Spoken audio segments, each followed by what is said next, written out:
All right, we're back. It's still Plus Politics, and we are looking at River State, turning our attention to the insecurity in Ogoniland, which has been spotted by Governor Wike, saying the major cause in Ogoniland, or of the insecurity in Ogoniland, is the resumption of oil production. He spoke yesterday while receiving traditional rulers, youth, and leaders of Ogoni ethnic nationality. But I just painted a picture to you that on the Elele and Moha axis of River State, a whole bus load of people can be kidnapped, and half the time they give you a phone to call family members, so they ask for ransom. This is happening on a highway where people ply every day. People in villages run from their villages to the city because their villages are being sacked.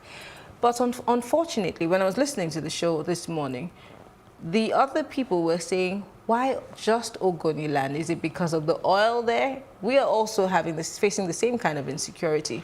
So, as an outsider looking in, where do you stand on this? What are your thoughts? Well, it's very funny for the governor to make such statements. Why? Because Ogoni is not the only oil-producing community in the whole River State. Okay, let's assume that where they are doing all the killings, they have their resources there, different resources there, and that's because why they are killing. But when we are talking of oil, Ogoni is not the only community that has oil deposit. There are other communities there, and they are actually producing. So for the governor to come back or to come out and say that the insecurity in Ogoniland is as a result of the resumption of oil production, to me, is a very funny statement from the governor. So what do you think is the reasons? Because I have lived there for 6 years, and every single time there is one issue or the other, be it a communal clash, be it cultism. The major issue in River State is cultism. And of course, there are mostly people who are trying to fight for superiority. And so I wonder to myself, why did this all start? And why do we look for something to tie it to instead of finding a way to resolve it? Now, one of the commissioners has also come up with an idea of saying, oh, if you have done something, or if you've been fighting, or you're a cult member, we're going to forgive you. Just bring your arms and, denounce the cult, and we'll forgive you.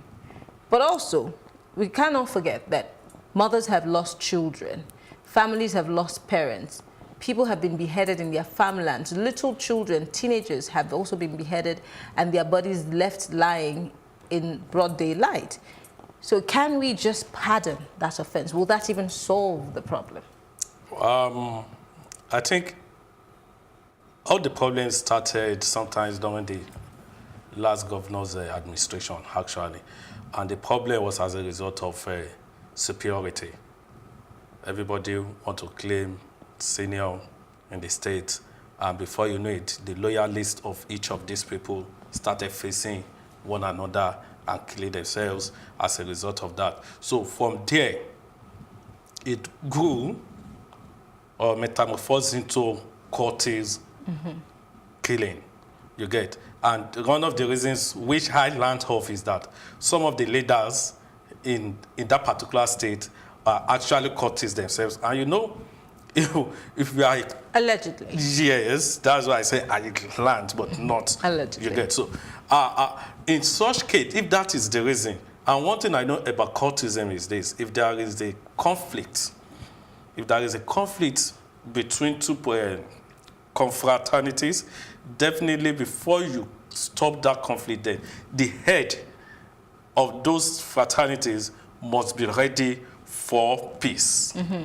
If the heads are not ready for peace, definitely peace cannot win. So I want to believe it's one of the reasons why the River State is facing the problem is facing now, because those that head the cultists are not ready for peace. I might be sounding a bit offish, but I'm wondering, why should we be trying to make peace when people are taking people's lives? Should they not be shown, the bottom of the boot, sending them to prison and using them to set an example or a precedent and say, this is where cultists end up, instead of, trying to use the carrot method, which I don't think, it's my opinion, by the way, will solve the problem. And I don't think it is actually solving the problem. Well, what you said is can actually solve the problem, but the truth is, with what is going on in the River State presently, I'm not seeing it solving the problem. I'm not saying for solving the problem, because from what I see so far, I think those that are actually in power, in one way or the other, are also influencing the insecurity in that particular state. And one thing I also know of is that insecurity helps any sitting government to claim failure. What do I mean? As long as there is an insecurity in the state, a sitting government can claim that I have failed because of the insecurity in that particular state. That's number one. Number two, we should also remember that the more insecure a state is, the more the security votes. Oh, come on. Are you trying to put together a theory of sorts that this might be motivated because of some monies called, security votes? Politicians can do anything for money. They don't care about the masses. But innocent people, innocent lives are being lost every day. I don't really want to believe this conspiracy theory, because this has been an ongoing thing. So you're thinking that this is also a plan of sorts that helps the security votes of the River State to increase? Yes, it does. At whose expense? It does. At the people's expense. But what is left for peace to reign there, and I'm very sure that maybe the president is also trying to be careful so that it will not turn into a political war. On the good day, I don't see why the federal government has not stepped in. Presently, we have the Nigerian army facing the Boko Haram. We have the Nigerian Navy being in creek or moving from one place at piracy, the pirates, stuff. The Air Force, also, they are also working with the Nigerian army or whatever they are working with. And the question is, how many people are actually in the force? That's number one. Number two, the Nigerian police that has present or has the responsibility to calm a state or a community, what is the strength of the Nigerian police in that particular state? So the federal government has a lot to do. But if the federal government steps in now, it will be a matter of, is Hamishi that sponsored them? Is Hamishi that brought problem to the state too? The Buhari doesn't like a South. That is why he's sending word to the state. So the government has to call the leaders. The federal government cannot come out and tell us that. It's yet to know the leaders of all these, maybe cultists, of all these groups killing people. Because they have their intelligence all around.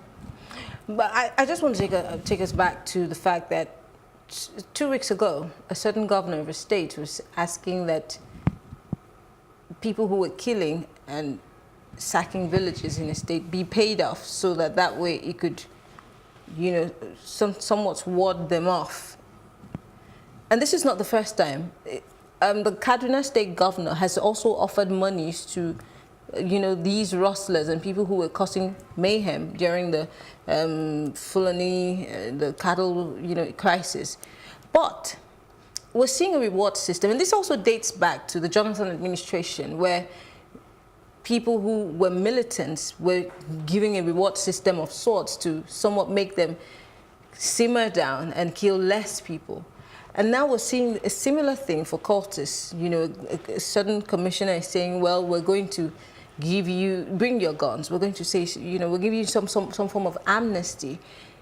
Do we not see that this is giving them more impetus? Because the killings have not necessarily reduced. They just keep coming up with different names. Terrorists. You can't entice terrorists with money. That's just the truth there. They only need your money to buy more, or let me say, to empower or to equip themselves with more equipment. As long as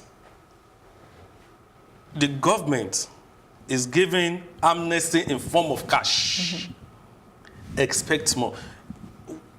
It was Yar'Adua that actually started this amnesty. It was President Obasanjo's job. I remember when kidnapping started in, I think in 2002 or 2003, 2004, that he invited the leaders of these, what do they call them now, militant, over to Abuja. we all got the information, which of course was in the newspaper, that he gave them some money. And when they came back, the head of tout now started living big estate. Nobody will see tout living big that will not want to also be tout. If so that it gave birth to more of these kinds. Exactly. That is where all this kidnapping started. All this cultism of a thing, because everybody wants to be control of his territory. You get? So the more you give, even the Boko Haram we are talking about, we are seeing today, is all about money. They were being funded indirectly or unconsciously, let me use that word, by government or by the people.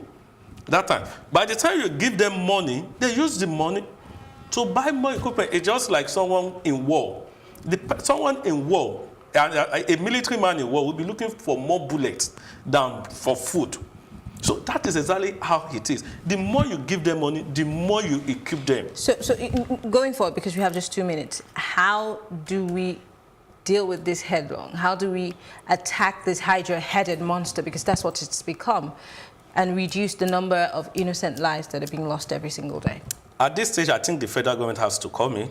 The federal government has to call the leaders of that river state, have to talk to them, because it has worked in some states where the leaders of some cultists were invited and they talked to them, and in that particular state now, up to now, there is peace there.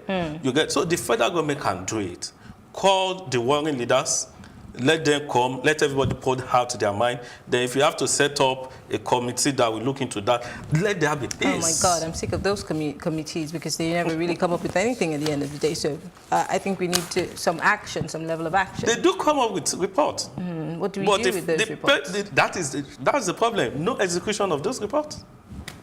Unfortunate. Well, thank you very much, Babashola Adegui, political analyst, for speaking with us. It's looking bleak for the people in these areas, but hopefully something good can be done. Thank you very much for speaking with us. Well, we'll take a look at our Plus package for today, and when we come back, I'll be giving you my take.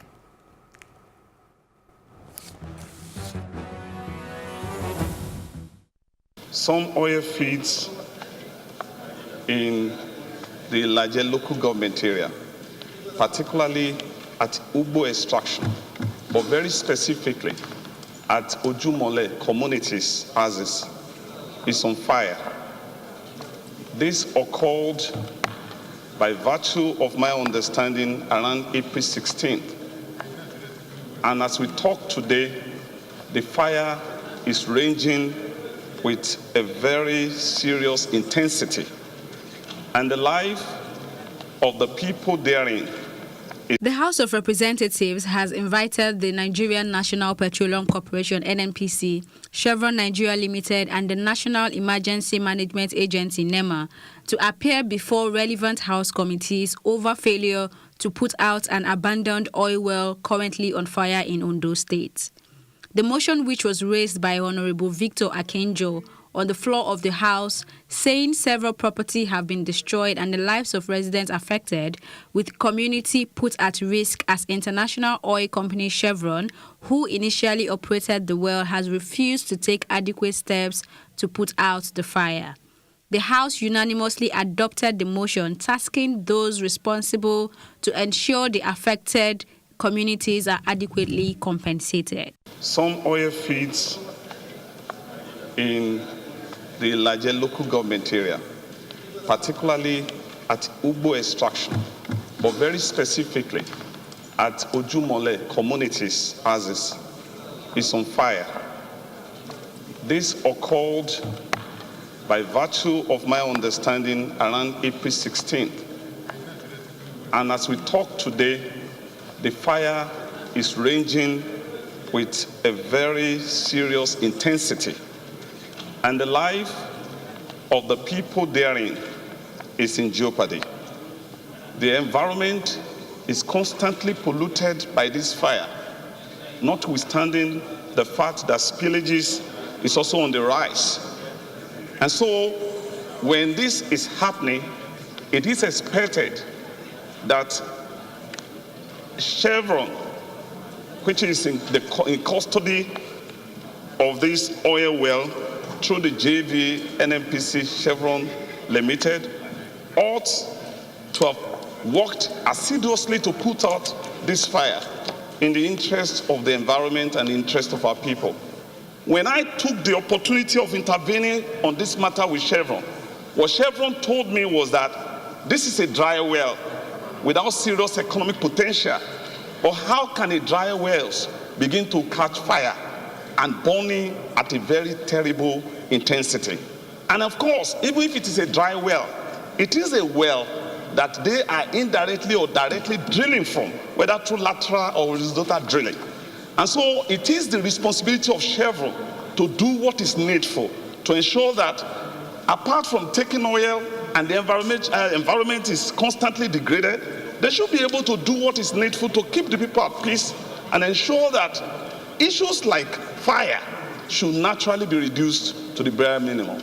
Mr. Speaker, honorable colleagues, be it a dry well or a barren well, whichever that well is, assuming that it was productive, it was producing and has become barren, what are the measures, steps taken to protect such a barren well from being a disaster point?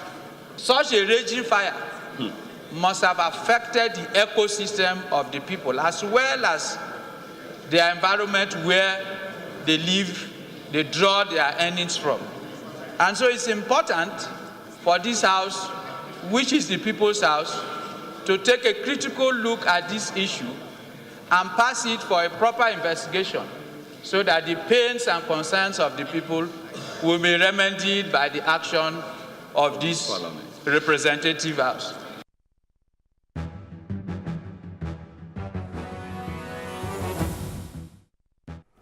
It's time for my take. APC has lost Zamfara State as the Supreme Court has ruled against the party. This, to an extent, gives me hope that our justice system isn't irredeemable. Now, our political parties need to understand that following the process should be part of the victory being aspired to. Yes, not just the result, because, you know, it's obvious. Well, I'm happy that the APC has learned this hard lesson, yes, both in Rivers and in Zamfara. And as for Wike and the insecurity in Rivers State, how would you blame multinational organizations for causing insecurity in the state? Not that it's impossible, but the legislation required to stop multinational companies from operating as they like are not regarded by anyone, not even the leaders of the country. Many of the things these companies do there can't be even attempted in other countries, and we all know this. The sad thing is that this will continue happening until we begin to regulate the actions and operations of these international companies in Nigeria strictly.